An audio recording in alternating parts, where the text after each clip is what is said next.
Hi అండి, బాగున్నారా? ఎలా ఉన్నారు? ప్రశ్న గట్టోస్ కిచెన్ కి స్వాగతం అండి. నేను ఈరోజు పెసరట్టు వేద్దాం అనుకుంటున్నాను. నేను నానబోయలేదండి, ఇలా కూడా చేసుకోవచ్చు మనం. ఇది పప్పు, దీంట్లో ఇసుక అవన్నీ ఏం లేకుండా చూసుకోండి.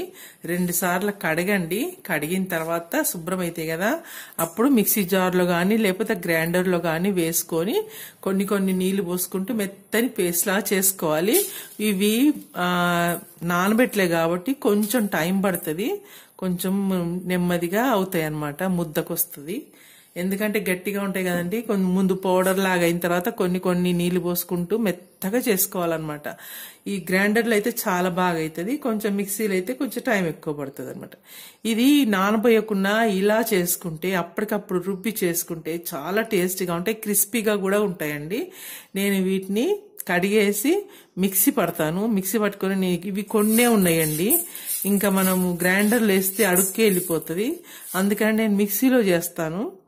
మీరు కూడా కొంచెమే ఉంటే మిక్సీని చేసుకోండి, గ్రైండర్లోకి రాదు. ఇది శుభ్రంగా కడగండి, ఇసుక కానీ అది ఉంటుంది, అప్పుడు గాలించుకోండి. ఓకేనా? నేను ఇది పేస్ట్ చేసుకొని తీసుకొస్తాను. ఒక మిక్సీ జార్ తీసుకోండి, దాంట్లో 1 టీ స్పూన్ జీలకర్ర వేసుకోండి. తర్వాత ఇప్పుడు మనం శుభ్రం చేసుకున్న పప్పు అండి, 2-3 సార్లు కడిగాను, తర్వాత గాలించాను. ఇసుక అది ఉంటే కూడా మనకి వెళ్ళిపోతుంది. దీంట్లో సాల్ట్ వేస్తాను, సరిపోను సాల్ట్ను, ఒక 3-4 పచ్చిమిరపకాయలు కూడా వేస్తాను. వేసి మొత్తం మిక్సీ పట్టుకొని వస్తాను నేను. సరిపడినంత సాల్ట్ వేసుకోండి, ఒక 3-4 పచ్చిమిర్చి అంతే. అల్లం ముక్క ఉంటే అల్లం ముక్క కూడా వేసుకోండి. నా దగ్గర అల్లం లేదు కాబట్టి నేను పచ్చిమిరపకాయలు, ఉప్పు, జీలకర్ర వేసి చేస్తున్నా. మిక్సీ పట్టుకున్నానండి. ఇది ఇప్పుడు మనం ఒక బౌల్లోకి వేసుకుందాము. చాలా మెత్తగా అయిందండి, చూడండి ఎంత బాగా అయిందో. ఒక్క 5 నిమిషాలు లేట్ అవుతుంది అంతేగాని చాలా బాగా అవుతుంది. ఇది కొంచెం మనము మిక్సీ దాంట్లో వేయలేం కదా గ్రైండర్లో, ఇందులో బాగా చిక్కగా ఉంది కదా, కొన్ని నీళ్ళు వేసుకొని మనం ఇందులో పోసేసుకుందాము. మిక్సీ జార్ని కడిగేసి ఇందులో నీళ్ళు పోస్తున్నాను. కొన్ని వేసుకోండి, మరి బాగా అయిపోతే మళ్ళీ పలచగా అవుతుంది. ఇప్పుడు దీంట్లోకి కొంతమంది బియ్యం పిండి కూడా కలుపుకుంటారండి. బియ్యం పిండి కలుపుకుంటే కొంచెం షుగర్ వాళ్ళకి సూట్ అవ్వదు కదా, మీ ఇష్టము. కలుపుకోవాలంటే 1 స్పూను 2 స్పూన్లంతా కలిపేసుకోండి. కానీ నేనేం కలపట్లేదు, డైరెక్ట్ గా చేస్తున్నాను. ఇలా చేసిన చాలా క్రిస్పీగా వస్తాయి అన్నమాట, చాలా బాగుంటది. ఇప్పుడు దీన్ని పక్కన పెట్టేసి దీనికి ఒక చట్నీ చేస్తాను. ఒక మిక్సీ జార్ తీసుకోండి, దాంట్లోకి ఒక 4-5 ఎండుమిరపకాయలు వేసుకోండి. ఇవి కారం ఎక్కువ ఉండవు, అందుకనే వేస్తున్నాను. ఒకవేళ మీ దగ్గర కారం బాగున్నాయి అయితే 2-3 సరిపోతాయి. ఒక ఉల్లిపాయ పొట్టు తీసాను, కట్ చేసుకున్నాను. ఒక టమాటా కట్ చేసుకున్నాను. ఇవన్నీ కడిగినయేనండి. ఇవి దీంట్లోకి వేసుకోండి. తర్వాత దీంట్లోకి 1 టీ స్పూన్ జీలకర్ర, సరిపడినంత ఉప్పు వేసుకోండి. ఇప్పుడు వీటిని మిక్సీ పట్టుకోవాలండి. 2 రెమ్మలు చింతపండు వేస్తున్నాను, చూడండి, చిన్నవి 2 ముక్కలు దీంట్లో వేసి నేను ఇప్పుడు మిక్సీ పట్టుకొని వస్తాను. ఇలా నీళ్లు పోయాల్సిన అవసరం లేదు, ఇదే మెత్తగా అవుతుంది, లూజ్గా అవుతుంది. టమాటా కూడా వాటర్ కదా, ఉల్లిపాయ కూడా వాటర్ వస్తుంది కాబట్టి మిక్సీ పట్టుకొని వస్తా. ఇప్పుడు పచ్చళ్ళకి తాలింపు పెట్టుకుందామండి. నేను స్టవ్ వెలిగించి గిన్నె పెట్టుకున్నాను, దాంట్లో తాలింపు గంటే ఇది 1 టేబుల్ స్పూన్ నూనె వేసా, అది వేడెక్కాలి. మినప్పప్పు అండి, కొంచెము 1/2 టీ స్పూన్ మినప్పప్పు, తర్వాత ఆవాలు 1/2 టీ స్పూన్, తర్వాత జీలకర్ర 1/2 టీ స్పూన్ జీలకర్ర వేసాను. తర్వాత 1 రెమ్మ కరివేపాకు ఇలా చుంచి వేసుకోండి. అంతే అండి. ఇది వేగిన తర్వాత కొంచెం పసుపు వేసుకోండి, ఇష్టం ఉంటే పసుపు వేసుకోండి, లేకపోతే లేదు. నేనైతే వేస్తాను, మీకు నచ్చితే వేసుకోండి, లేకపోతే లేదు. ఇప్పుడు ఈ తాలింపులోకి వేసుకుందామండి. ఇది చూసారా, ఇది కారం పచ్చడి అంటారు, చాలా బాగుంటది, పుల్లగా కారంగా చాలా బాగుంటది. ఇది అయిపోయిందండి, చిటపట అంటుంది కదా. ఇప్పుడు తీసుకెళ్లి దీంట్లో వేసేసుకుందాము. ఇది రైస్ లో కూడా బాగుంటదండి పచ్చడి, దోశల మీద పూసుకోవడానికి కూడా బాగుంటది, సైడ్ కి కూడా బాగుంటది, ఎలానైనా తినొచ్చు దీన్ని. ఓకే, ఇప్పుడు ఇది రెడీ అయిపోయింది కదా. ఇప్పుడు మనము దోశలు వేసుకోవడం చూపిస్తా నేను. చూడండి, పేనం బాగా వేడెక్కింది. ముందు నీళ్లు చల్లేసి తుడిచిపెట్టాను దాన్ని. ఇప్పుడు మనము ఇది పెసరపిండిని దోశలా వేసేసుకుందాం. పెసరట్టు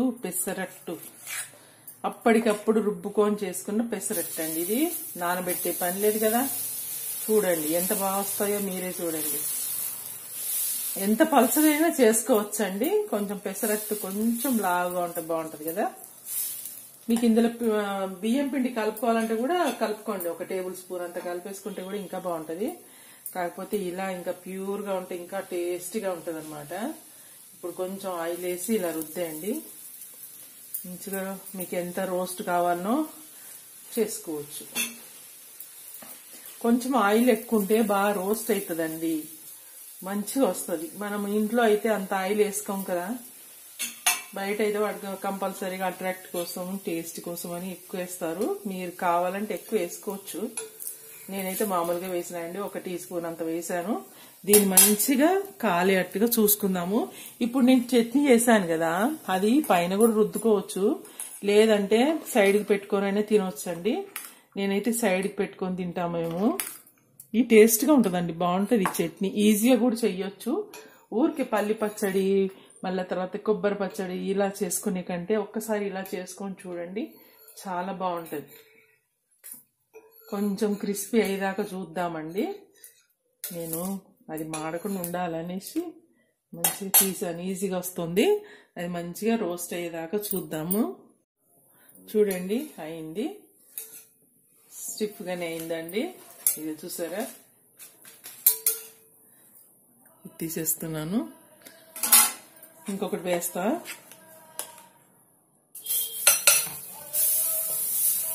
మీకు ఎంత పలసగా కావాలన్నా వస్తుందండి. పలసగా వేస్తున్నాను చూడండి, బాగా టేస్ట్గా ఉంటుంది. కొంచెం ఆయిల్ వేసుకోండి.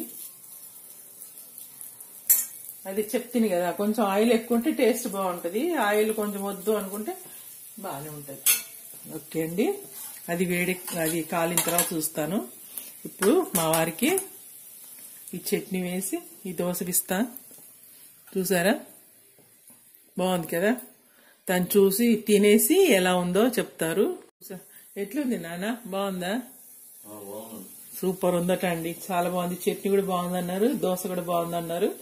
మనకి రాత్రిపూట మనం నానబోసుకోవడం మర్చిపోతే ఇలా చేసుకొని చూడండి, టైం సేవ్ అవుతుంది. మనకి హడావుడి ఏముండదు. అప్పటికప్పుడు ఏ టైంలో అంటే ఆ టైంలో చేసుకొని తినేది ఈ పెసరట్టు కదండి. మీరు కూడా చూసారు కదా ఎంత తొందర చేశానో. రుబ్బుకోవడం ఆలస్యం లేదు, అంతే. చూసారా, ఇది పలచగా వచ్చింది కదండి, మంచిగా స్టిఫ్ గా వస్తుంది. ఇదిగో ఎలా తిరిగిపోతుందో చూడండి, బాగుంది కదా. నూనె కొంచెం ఎక్కువ వేసుకుంటే ఏమైతుందంటే షైనింగ్ వస్తుంది అనమాట. అది మంచిగా నూనెలో వేగుతుంది కదా, మంచి కాలి షైనింగ్ వస్తుంది దోశ. అందుకే బయట చూడండి మెరుస్తూ ఉంటుంది, వాళ్ళు బాగా వేస్తారు నూనె. ఇంకా వాడి బిజినెస్ టెక్నిక్ అది, మనల్ని అట్రాక్ట్ చేసుకోవడానికి. కానీ హెల్త్కి అంత మంచిది కాదు, నార్మల్ గానే వేసుకోండి. ఇది చట్నీ చాలా ఘాటుగా మంచిగా, అంటే చలికాలం కదా ఇప్పుడు, బాగా జలుబులు అలా ఉంటాయి కదా. నాకు చాలా జలుబు చేసిందండి, అసలు 2 డేస్ నుంచి అసలు లేవట్లేదు. నేనైతే జలుబు బాగుంది. మా వారు అంటున్నారు అట్లా జలుబు చేసినప్పుడు ఈ చట్నీ తింటే చాలా నోటికి రుచి వస్తుంది, ఘాటుగా బాగుంది అన్నారు. ఒకసారి చేసుకొని చూడండి. ఇది కూడా నేను అయిన తర్వాత చూపిస్తా. ఈ దోశ ఈ పెసరట్టు అయిపోయినాక మళ్ళీ చెప్తా. అయిపోయిందండి, ఇది కూడా తీసేస్తాం. చూడండి, ఇలా రోల్ చేసినా గానీ పెసరట్టు బాగా వస్తుంది. ఓకే, చూడండి ఎంత బాగున్నాయో, ఎంత స్టిఫ్ గా ఉన్నాయో చూడండి. అప్పటికప్పుడు చేసుకున్నా మనకి ఏం తేడా లేదు, అంత బాగున్నాయి. ఎలా ఉన్నాయో చూసారు కదా. మరి ఈ రెసిపీ నచ్చిందా? నచ్చితే లైక్ కొట్టండి, షేర్ చేయండి, సబ్స్క్రైబ్ చేసుకోండి. మరి ఇంకో వంటలో కలిసేంత వరకు బాయ్.